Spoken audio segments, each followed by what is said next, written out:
তুরস্কের president Recep Tayyip Erdogan বলা হয় তিনি যতটা জনপ্রিয় ঠিক ততটাই ভয়ানক।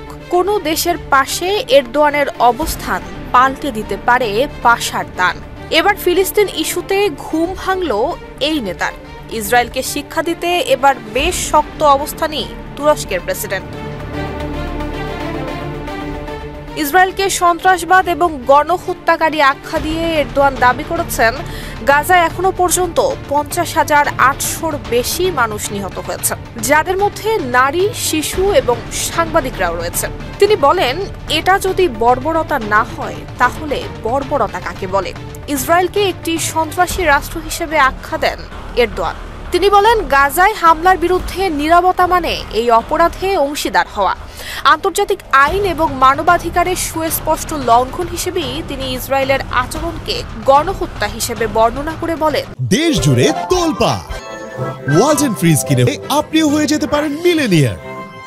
জাতিসংঘ নিরাপত্তা পরিষদ সহ বিশ্বের শক্তিধরদের এই সহিংসতা বন্ধে কার্যকর পদক্ষেপ নিতে হবে। তুরস্কের আহ্বান স্পষ্ট করে এরদোয়ান বলেন, তার দেশে 1967 সালে সীমান্ত ভিত্তিক দ্বিরাষ্ট্রনীতিকে সমর্থন করে এবং পূর্ব জেরুজালেমকে ফিলিস্তিন রাষ্ট্রের রাজধানী হিসেবে দেখতে চায়। এই অবস্থানের অংশ হিসেবে তুরস্ক ইসরায়েলের সঙ্গে দ্বিপাক্ষিক বাণিজ্য স্থগিত করেছে এবং দক্ষিণ আফ্রিকার করা গোষ্ঠী নিধনের মামলায় আন্তর্জাতিক বিচার আদালতে আনুষ্ঠানিকভাবে যোগ দিয়েছে।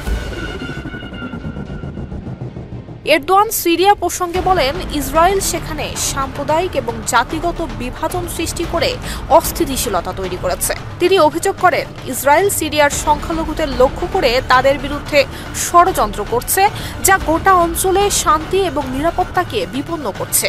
তিনি বলেন, ইসরায়েল এখন একটি সমস্যা হয়ে উঠেছে, যা সরাসরি গোটা অঞ্চলের জন্য হুমকি।